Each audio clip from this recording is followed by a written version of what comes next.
Welcome back to Time Tellers. Today we're delving into something that has become increasingly familiar lately: the history of government shutdowns in the United States. You know, the headlines.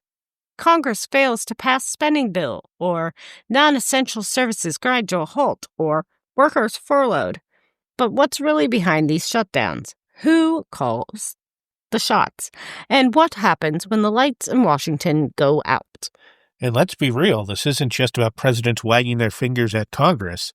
There's a whole cast of characters beyond the Oval Office. Lawmakers in both chambers, committee chairs, party whips, budget directors, and even federal agency heads all have their hands on the wheels when the government grinds to a halt. Picture this: Washington, D.C. in the 1800s. Yes, I said 1800s. Yeah, I'm picturing that. I'm picturing Grant speeding in this. Yeah. Horse-drawn carriages clatter down muddy streets, gas lamps flicker along Pennsylvania Avenue, and inside the U.S. Capitol, Congress is once again arguing over what else but money. Oh, I was going to say religion.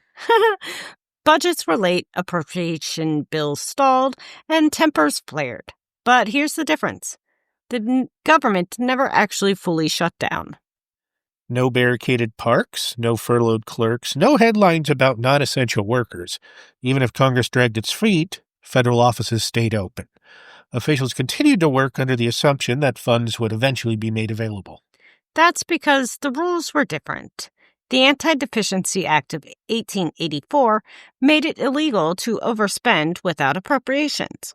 But it wasn't enforced in a way that actually closed government's doors.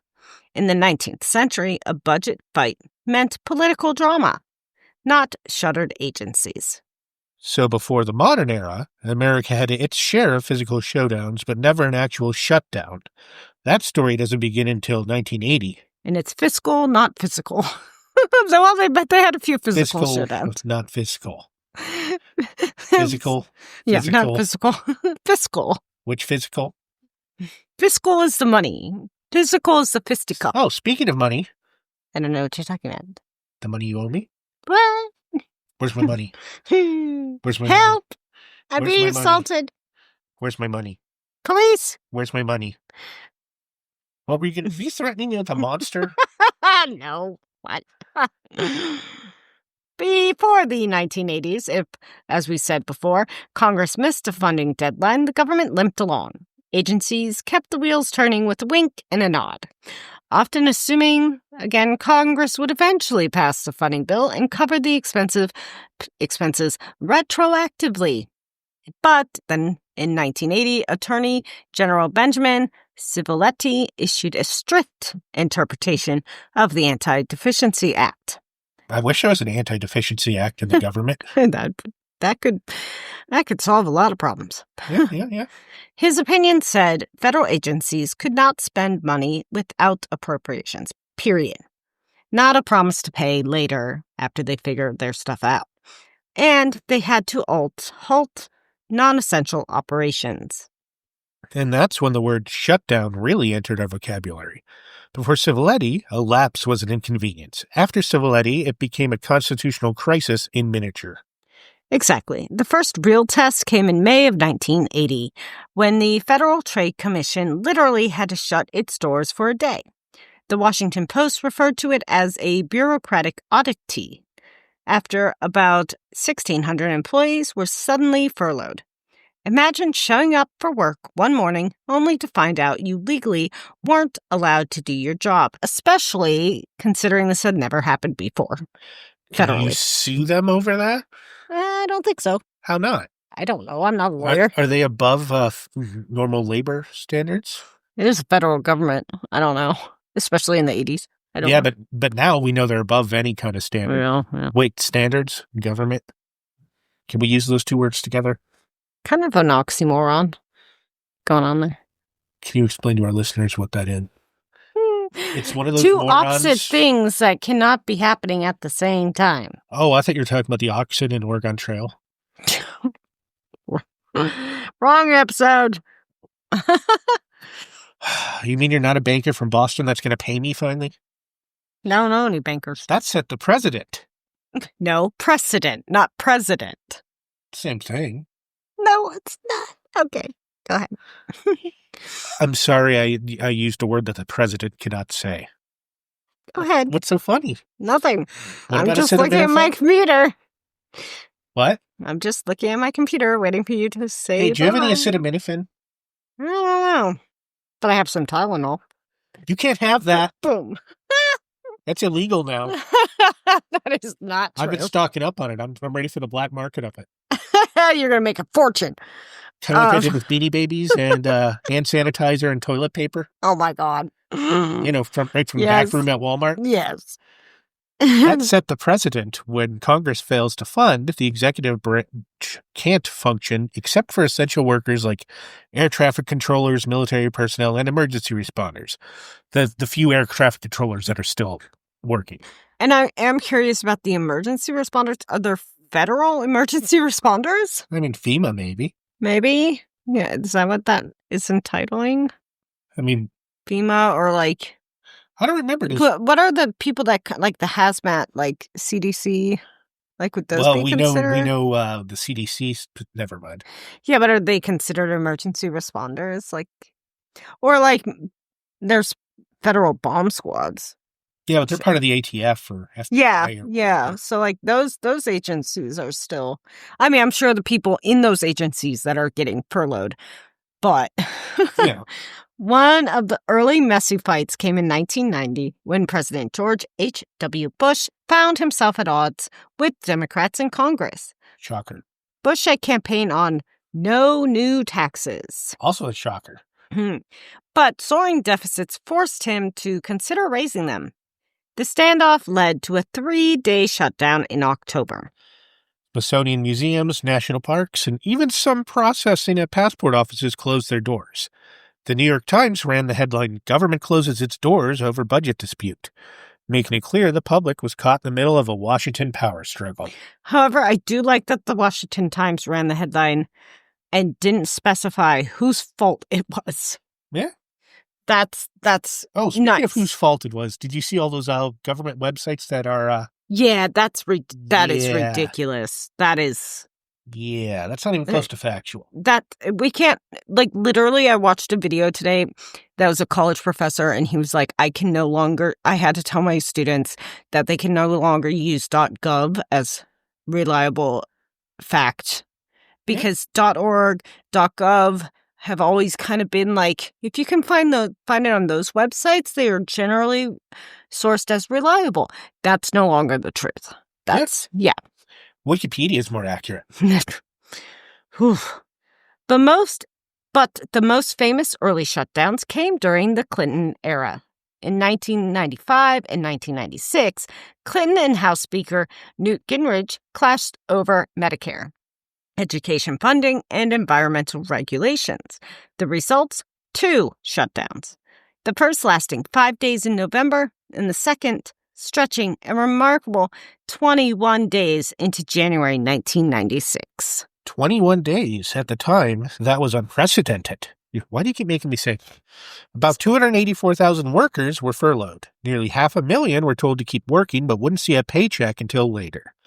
National parks closed, passport and visa applications were delayed, and trash piled up in the National Mall. Because that was before they had the National Guard there to pick it up. Well, that's the other thing. Like, National Guard, like they would probably be considered emergency personnel, right? Maybe. I mean, at least historically. There's a personal side, too. I found an account from a furloughed park ranger in Colorado who said, quote, I had to sit at home, unpaid, while the very tourist I normally guided wandered the park confused and frustrated. It was humiliating, unquote. Why, they had to look at a paper guide? They had to read? Hopefully they didn't get lost. Oh, well. Put up a sign. Walk at your own risk. And politically, it backfired on Gingrich. Polls showed the public blamed Republicans for the shutdown, and Clinton's approval ratings climbed. That showdown helped him win re-election in 1996. And then Monica Lewinsky showed up. No, just kidding. That's a different episode. The pattern continued into the 2000s. In 2013, the government shut down for 16 days when House Republicans tried to strip funding from the Affordable Care Act, also known as Obamacare, which is very similar to one of the reasons for this shutdown. Yeah. Or at least claims. They don't want that money going to those illegals.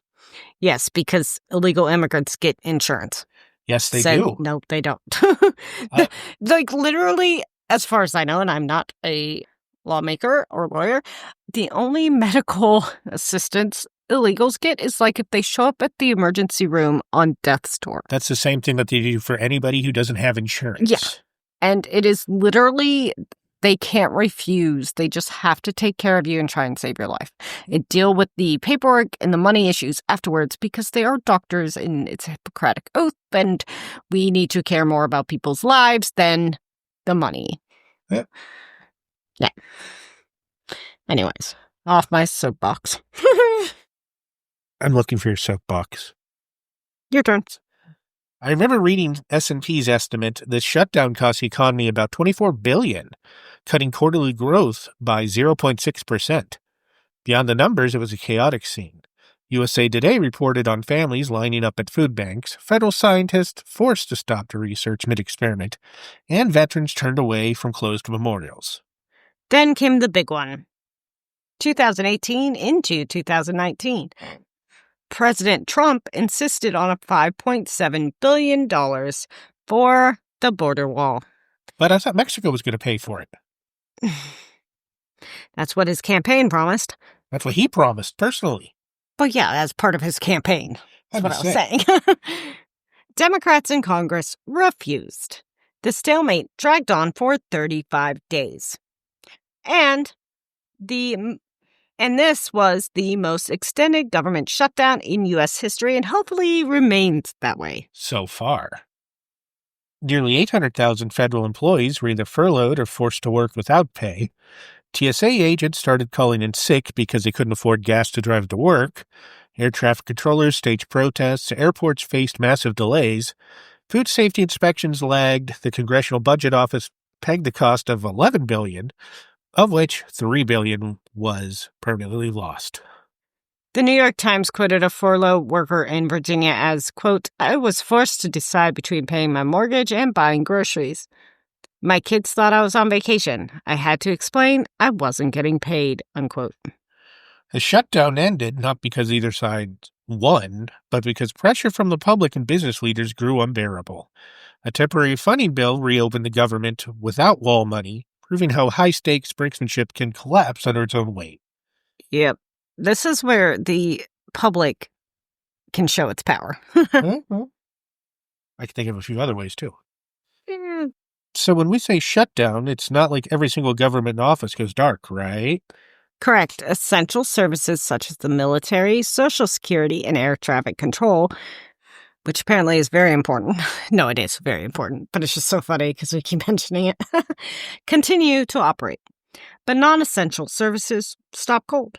That includes national parks, museum, research lab, visa and passport processing, small business loan approvals, and many regulatory inspections. It also includes a lot of things that the Department of Education covers, like civil rights investigations. But you still have to pay your student loans, because that's fine. That's still running, and FAFSA will still be up. During the 2013 shutdown, tourists from around the world showed up at the Lincoln Memorial only to find barricades. Photos of disappointed families circulated in newspapers worldwide, fueling anger at Congress. Because it's free, and why would they put barricades up and you just walk through it? Yeah. They had nobody to watch the gift shop? Well, yeah. Maybe because they're worried about, like, litter, like it becoming trashy, like that happened in the 90s. DC becoming trashy? What? I meant with physical trash. Oh. I was not insulting the people of DC. Oh. Okay. Because in 1995, trash overflowed in Washington, D.C. That is because sanitation workers were furloughed. But they wouldn't even be government, would they, technically? In D.C., yeah. That would, I mean... Because D.C. has its own mayor and everything, so wouldn't it fall under there? Not at the national parks, which those monuments are considered national parks. That's federal land. That's not district land. But I mean, that's kind of a gray area there. Not on those memorial sites like the Washington Monument, Vietnam. That's all federal land. But you'd think that, like the Capitol's federal land. Yeah. Like, even though it's in the district. That's what I mean. It's kind of like they should, like, jointly worry about stuff in that area instead of one trying to, think they control areas they don't. Yeah. Here, like in 2019, the Smithsonian Museum was closed for weeks, which resulted in millions of dollars of lost tourism revenue for local businesses. Once again, that makes no sense. Again, that is a federal institution. No, I'm just saying about how the Smithsonians don't make any money anyway. So how's it resulting in about that? Okay, they're gift shops and restaurants. People pay to go into the museums. The Smithsonians are all free. Are they? Yeah. What? They've always have been. Really? Yeah, since they've reformed. I mean, I haven't been to Washington, D.C. since, well, I went there once as an adult, but like the last time I was at a Smithsonian, I would have been a child and wouldn't have paid anything. Even the National Zoo's free. The only thing you sure about that? Yeah, the only thing you have to pay for there is parking. Well, continue. That's why D.C. is actually a very cheap place to visit. Yeah, no, it's definitely a good spot to visit. Because everything's free like that. And don't forget, many accepted employees still have to show up without pay. That's air traffic controllers, border agents, and law enforcement officers. They're told, do your job now, get paid later. Some later means weeks of mounting bills. Right. So here we are again as of October 1st, yesterday, 2025. The government has entered its 21st shutdown since 1980. This time, Congress deadlocked over health insurance subsidies, foreign aid cuts, and overall spending caps. Right, hey, you're right. What? About I looked up I didn't realize you could get in free. Yeah. Like I said, they all are, even the zoo and everything is. That's why I said if you get a cheap hotel, it's a really cheap place to go. Yeah. Food's normal, Reuters reported that nearly 900,000 federal employees may be furloughed, while another 700,000 will be required to work without pay. That's more than the population of some states suddenly working for nothing. The Federal Aviation Administration, FAA, has warned that more than 11,000 employees could be furloughed, while others will continue working again without pay. Airlines are already bracing for delays. The judiciary, meanwhile, has announced it can sustain normal operations only until October 3rd, which is tomorrow. After that, courtrooms could close. And that's not just the courtrooms in D.C., that's any federal courtroom, so... The ripple effects are everywhere. Contractors who don't receive retroactive paychecks, families delaying car or home purchases, and scientists forced to halt projects. And of course, the politics. Each side blames the other, but polls have historically shown that the party seen as causing the shutdown takes the bigger hit. Which raises the question. Have politicians learned anything from history? No. I can answer that. No. Most people don't. I know you've been there for most of history. Most people don't. Each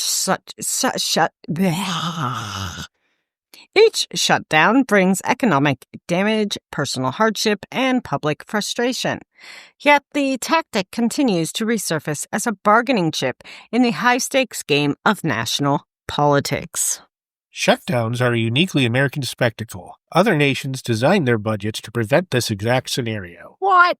But in the U.S., divided government often turns the budget process into a showdown. And behind every headline are real people.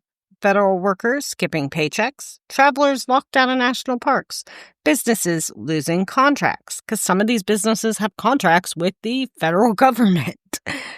Each shutdown leaves lasting scars, both politically and personally. So the next time you hear government shutdown, remember, it's not just a story about politicians. It's about the ranger in Yellowstone, the air traffic controller in Atlanta, the scientist in Maryland, all waiting for Washington to do its job. And, as we said earlier, other nations design their budgets to prevent this, and some, although I can't remember which ones right now, if this happens, they're all just fired and they elect new ones. Oh, imagine that! Can't do your job, bye! That's insane. That's an insane concept. Oh, I thought that was your bye because you were done. Yeah. Thanks for joining us on this episode of Time Tellers, this tiny Time Tellers. Although at this point it might not be tiny. Until next time, keep asking questions and keep on telling time. Bye!